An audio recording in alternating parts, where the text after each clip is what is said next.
نے بتوں کو معبود بنا کر ان کی امداد، اعانت، نصرت اور نفع رسانی پر جو اعتماد اور بھروسہ کر رکھا ہے، اللہ تعالیٰ نے کفار کی اس حماقت معابی کے اظہار اور ان کی خود فریبیوں کا پردہ چاک کرنے کے لیے ایک عجیب مثال بیان کی جو بہت زیادہ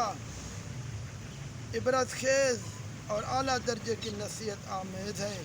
چنانچہ قرآن مجید میں ارشاد فرمایا، اعوذ باللہ من الشیطان الرجیم، مثل الذین اتخذوا من دون اللہ اولیاء کمثل العنکبوت اتخذت بیتا وَإِنَّ أَوْهَنَ الْبُيُوتِ لَبَيْتُ الْعَنكَبُوتِ لَوْ كَانُوا يَعْلَمُونَ۔ ان کفار کی مثال جنہوں نے اللہ کے سوا بتوں کو اپنا مالک بنا لیا ہے، مکڑی کی طرح ہے کہ اس نے جالے کا گھر بنایا، اور بے شک سب گھروں میں کمزور گھر مکڑی کا گھر ہے۔ کیا ہی اچھا ہوتا اگر یہ لوگ جان لیتے۔ مطلب یہ ہے کہ مکڑی جالے کا گھر بنا کر اپنے خیال میں مگن رہتی ہے کہ میں مکان میں بیٹھی ہوئی ہوں، مگر اس کے مکان کا یہ حال ہے کہ وہ نہ دھوپ سے بچا سکتا ہے، نہ بارش سے، نہ گرمی سے محفوظ رکھتا ہے، نہ سردی سے حفاظت کر سکتا ہے،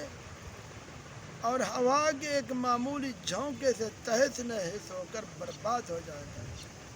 یہی حال کفار کا ہے کہ ان لوگوں نے بتوں کو اپنے نفع نقصان کا مالک بنا لیا ہے، اور ان بتوں کی امداد اور نصرت پر اعتماد بھروسہ کر رکھا ہے،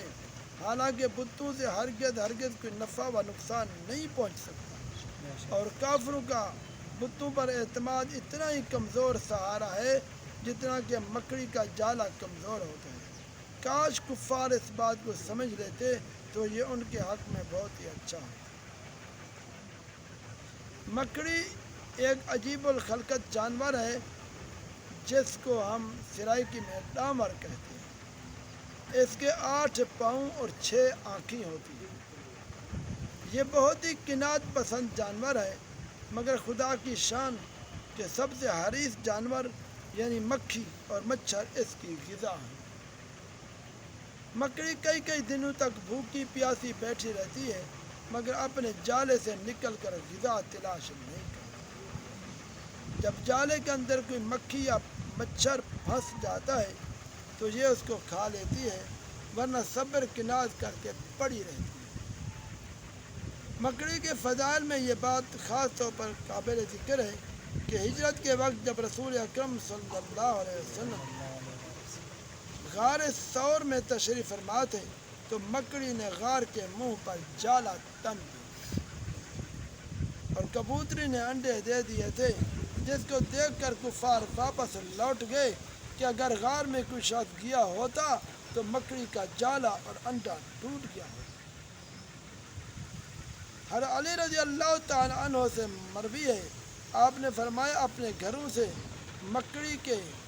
جالوں کو دور کرتے رہو کہ یہ مفلسی اور ناداری کا باعث ہوتے ہیں۔ خزائن العرفان۔ دعا کرو اللہ تبارک و تعالی ہمیں تمہیں